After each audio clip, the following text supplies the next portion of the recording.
Namaste everyone. Welcome to the Panshu Lakhvan podcast. Here we bring you the most inspiring stories of the leaders who are shaping the industry worldwide. Today we have a very exceptional guest with us, Mr. Amit Lath, who is an entrepreneur, a philanthropist, and a key figure in strengthening economic ties between India and Poland, and he's based in Poland for the last 27 years. He's also the CEO and the managing partner of Sharda and QVK Foods, and his group leads exceptionally well in the field of textile and food industry. His business acumen and vision has not only redefined Indian businesses in Poland, but also have played a pivotal role in fostering the international trade and collaboration.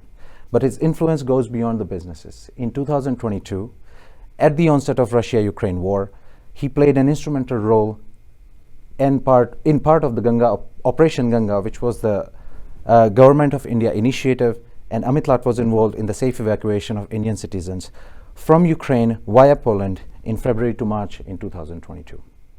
His contribution of humanitarian efforts in the global business have earned him the prestigious Pravasi Bharatiya Award, which is the highest Indian overseas honors given by the President of India, and he was also among the first Indian to be honored by a medal on 600th anniversary of the city of Vuj. From Mumbai to Vuj, his journey has been one of resilience, vision, and purpose. Join me welcoming a true bridge between the nations, Mr. Amit Lath. Sir, how are you feeling today? Thank you. Namaskar. Dzień dobry. So, because he's a man of really small time on his hands, we are going to start with your journey from Mumbai to Vuj is fascinating. What was the biggest challenge you faced when you arrived to Poland? The journey began in 1999 when we used to say in India to people, Poland, they used to think Holland, where in Holland do you live? Right. So when the business started in 99, and when I moved to the city of Vuj, we were only 4 Indians. Really? To your surprise. Mm-hmm. Why? Because there were only a handful of Indians in Poland. The Indian community was very, very, very small. The diaspora was close to maybe 200, 300 odd Indians across Poland. So it was a very, very intact community in a way. But now when we look at Vuj, the Indian community has grown to almost 10,000. The numbers are skyrocketing. Right. There are 219 plus Indian businesses. Companies like Infosys employing close to 3,000 people. So the dimensions and the dynamics have changed actually over the years. Right. They definitely did. And Indian diaspora is close to about 65 to 70,000 right now all over in Poland, if I'm not mistaken. Yes. Right. So the numbers are right. Actually, a lot of students, business houses, and people from the IT sector. Yeah. In fact, I wouldn't count, or I would rather say that they are close to 100,000 because many of them, they come on project basis for a period of a year or two, which are not registered maybe with our mission or with any other institutions. But yes, the numbers are growing. Whenever I travel across Poland, I see a lot of Indian faces. Oh yeah, these days just the number is quite growing. Absolutely. Right. Mr. Lath, one thing that I would like to mention early in the interview is that you are on the International Advisory Board of world's largest youth organization. That's right. An Indian international movement to unite the nations, IIMUN, on which many eminent names of the world, including FRMR presidents of Sri Lanka and prime ministers of many countries, are a big part. And among them, your face is one of them. So this organization has inspired millions and millions of youth by hosting conferences in 220 different cities all over India and 35 different countries. So what drives you to give back, and what qualities do you look for in the next generation of business leaders? See, India's International Movement to United Nations, it's the largest youth organization of the world. Right. And yes, as you rightly mentioned, that former presidents, prime ministers of many countries are on the International Advisory Board. Yes. But not only that, many known Indian business faces and many known, I would say, faces of India are on the advisory board of that organization. Yes.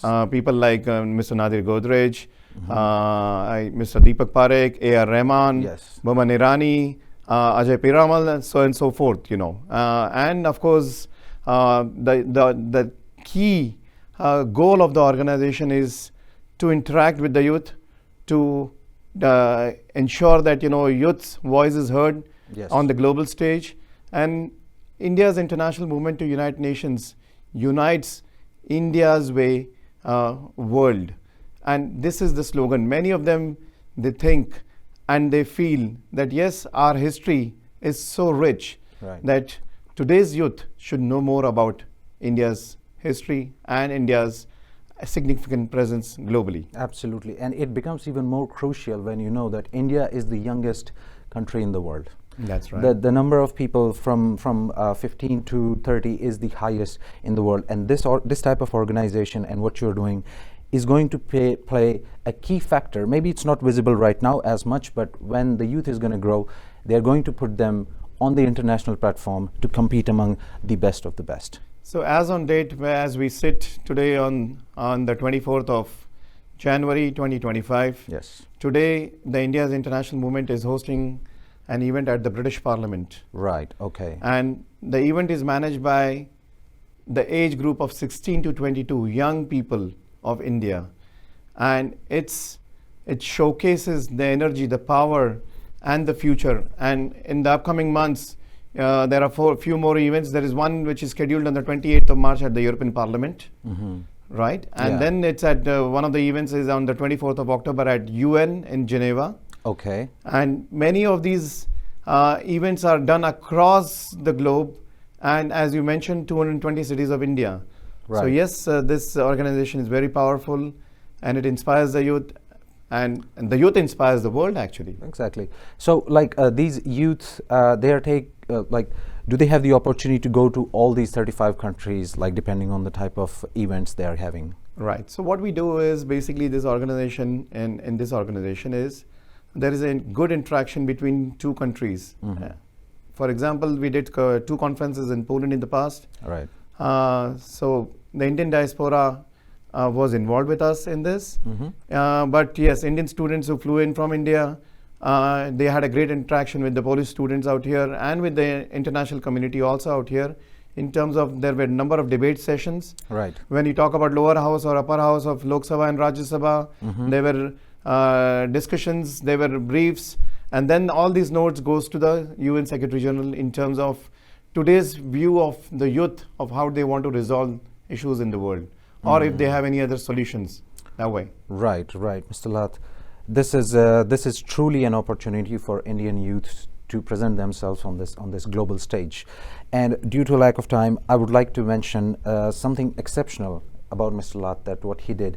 And the onset of Russia-Ukraine war, you were an instrumental part in Operation Ganga, which helped to evacuate Indian students from Ukraine through Poland back to India. And can you take us behind the scenes? I mean, everybody knows how it looks like on the camera, but how was it from your own perspective, and how did you feel like about that? 24th of February 2022, when the Right. war began in the morning, everybody thought probably these are just temporary shellings and everything Yes. is going to stop. But then I think the government of India realized that there are 25,000 Indian nationals stuck in Ukraine. Many of them are doing their education, pursuing their education in the field of medical. Right. And in the evening, when a phone rings saying that the government of India plans to do an evacuation of Indian nationals via Poland Right. and via a few other countries, Mhm. we were given a mandate to search for accommodation, which is Right. closer to border, Right. for 250 people. But we never realized that it would be not in hundreds, but it would be in few thousands Wow. in terms of the entire evacuation. So yes, this initiative purely was the initiative of Government of India, in which the Indian diaspora, each and every member of the Indian diaspora, whether it is they are based in Warsaw, in Łódź, in Rzeszów, Krakow, Poznan, they played a very, very vital role. Yes, some of them are in the forefront, but many of them were supporting us from behind in terms of finding accommodations, finding buses, finding doctors, many of those things which are unseen during the operation. And that's where, the Indian diaspora stands strong. And one of the days which is celebrated for an NRI is Pravasi Bharatiya Divas, Right. which is every year on the 9th and 10th of January, celebrated by the Government of India. Right. And sir, you are honored by Pravasi Bharatiya Award. It's the highest award given to any non-national Indian. And I see why, because you spearheaded this movement of taking the students back to their own country. Actually, a couple of my friends also were studying in Ukraine, and when they went back, and they went back safely, no harm came to them, even in the midst of an absolute full raging war starting there. Great, sir. So a strength of a man comes from his family. So let's talk about it. Absolutely. So please tell us something about your family and what kind of support do you have in various initiatives? Do you even have like time? Like how do you manage it? You're a busy person and I'm sure family must be complaining that you don't give enough time. So how is it like? How do you manage it? It's the family which inspires me to do a number of things, whether it is in business, whether it is interacting with the youth organization, whether it is spearheading any other initiatives during COVID, during Ukraine-Russia war, or any other such kind of situations. Right. They are the strength, they are the pillar actually. And my two boys, Arnav and Adit. Arnav is 18 and Adit is 15. My wife, Akanksha, she comes from Bombay. I remember when I was heading to the border during the war, they said, Dad, please ensure that our citizens come back safe. I said, yes, that's the idea and that's the initiative of the government of India, in ensuring that, our Indian citizens come back safe. But let me add here the most important part. 2 weeks of not being at home. And there were a number of calls which were coming from India that, why don't you guys come back to India? Right. My family stood strong with me. They said, we are not going anywhere.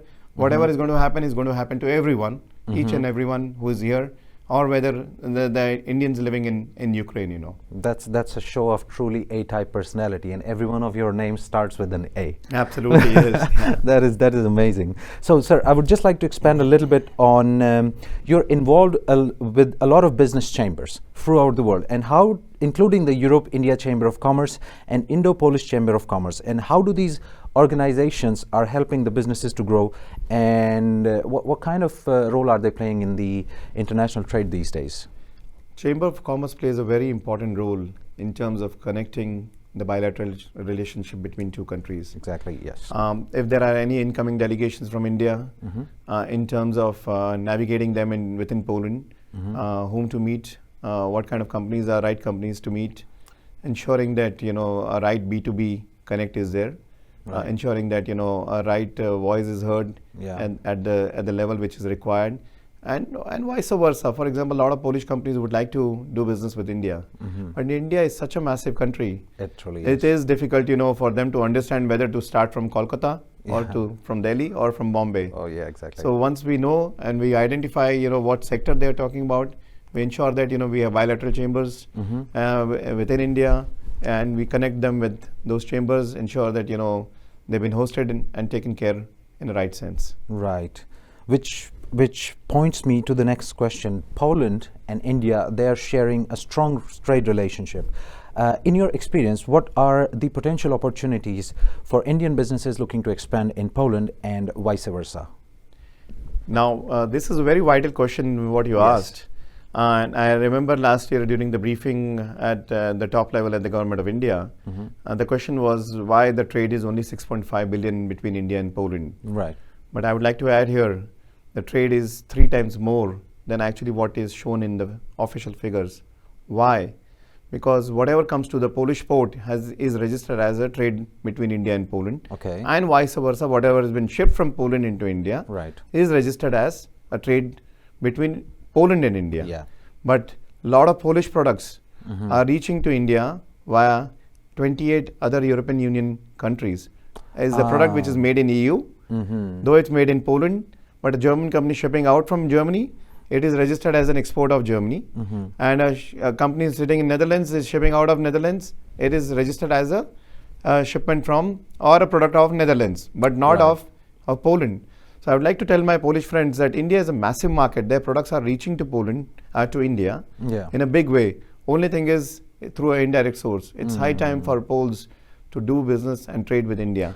And same is with our friends in India.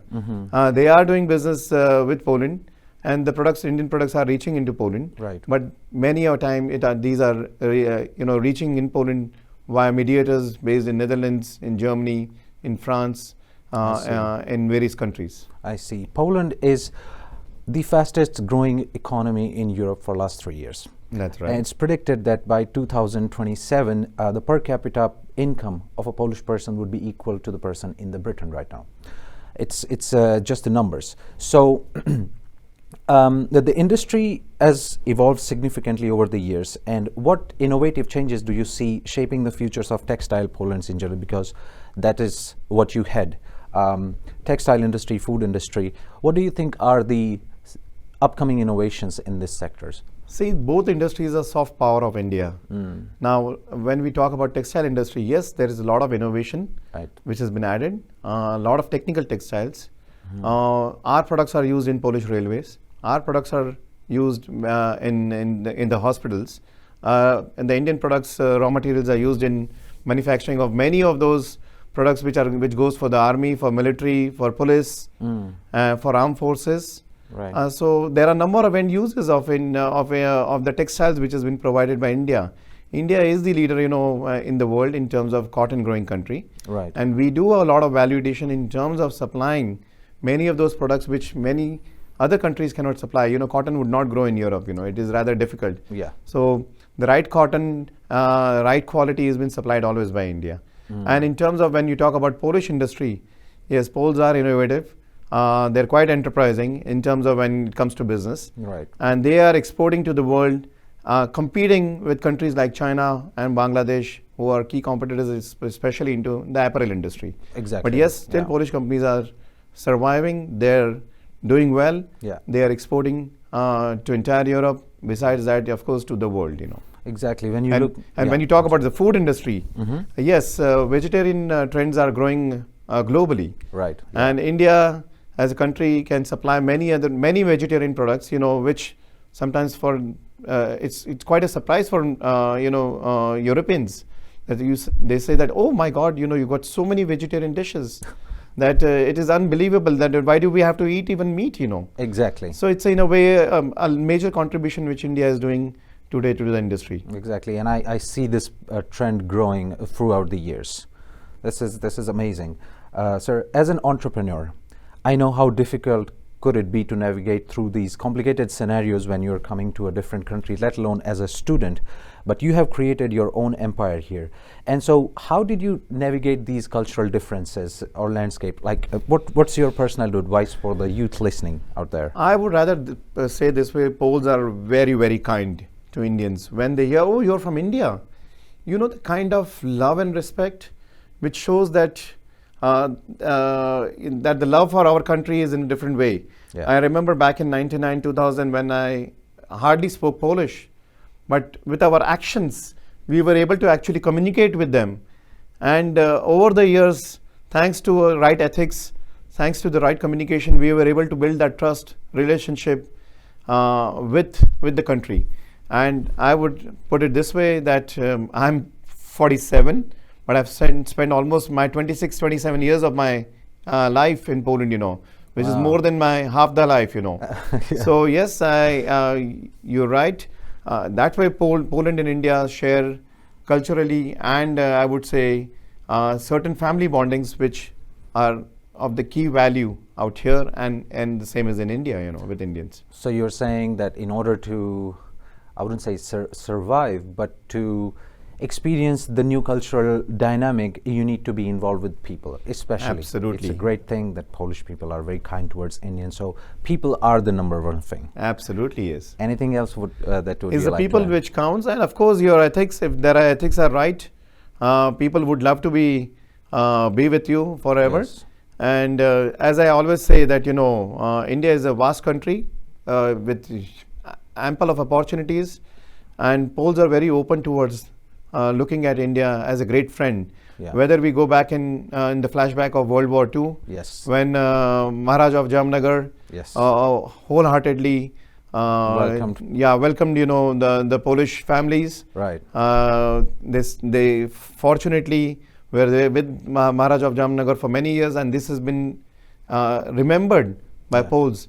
And thanks to that, there are many schools under his name. Yes. There are streets under his name. Yeah. And the history says itself, that India and Poland have strong bondings and strong ties, and it will go for years. Exactly, it's clearly shown in many of the architectural buildings here, the street names. I actually live on Indira Gandhi Street. That's right. And I was like, when I came to Poland as a student, I was like, Indira Gandhi must be, something, a fancy name that I might not understand, but it was actually to the respect of our first lady prime minister. That's right. That's amazing. Poles remember, and that's one of the key factors of having a strong moral and characters towards any sort of foreigners. And I believe it's not just for the Indians, but Poles are very welcoming, very resilient. And if you see the growth of Poland from, if you see a picture of Poland in 1944 to 2024, this is the second biggest city with the most skyline. So the growth, the kindness, the humility, hospitality, everything combined is what defines Polish people.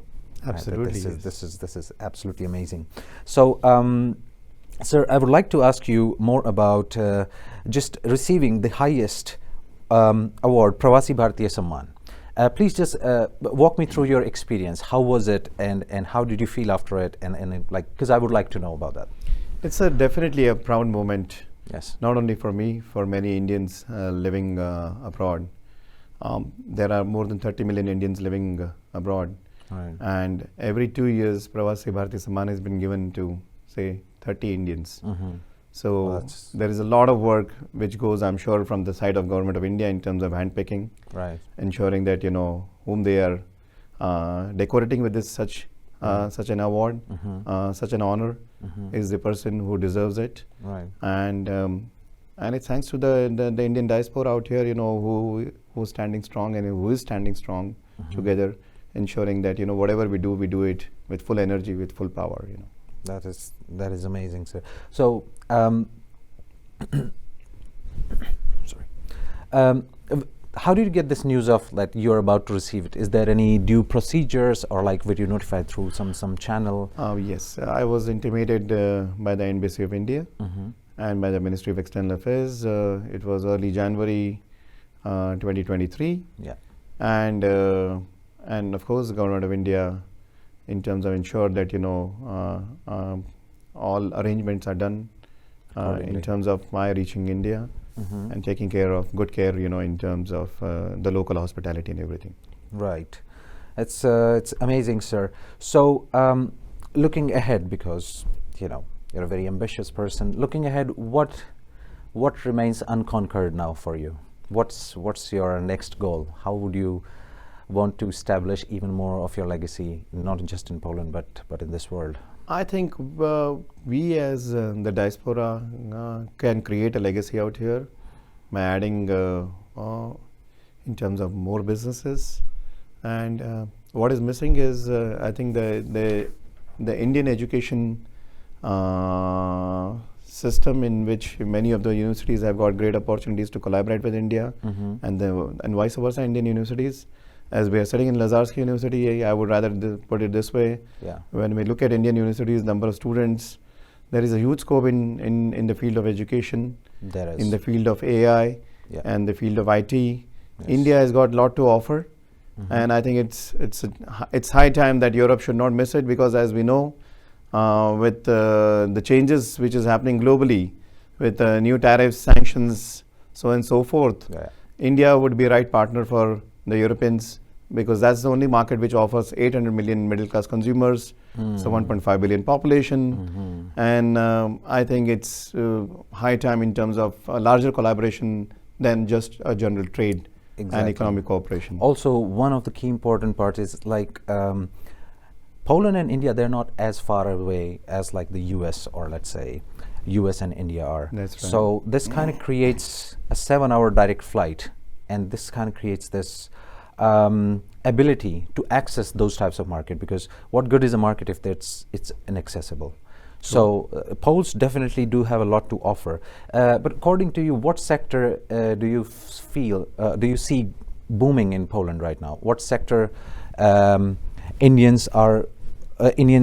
people are coming to Poland and creating the businesses in? Is it textile? Is it food? Is it education? The fastest growing one? The fastest growing ones are IT, BPM, BPOs, which are in terms of human intense. Numbers are large in terms of when a BPM center has been created. Right. But besides that, I think artificial intelligence also could be a sector where one can look into it. That's the future.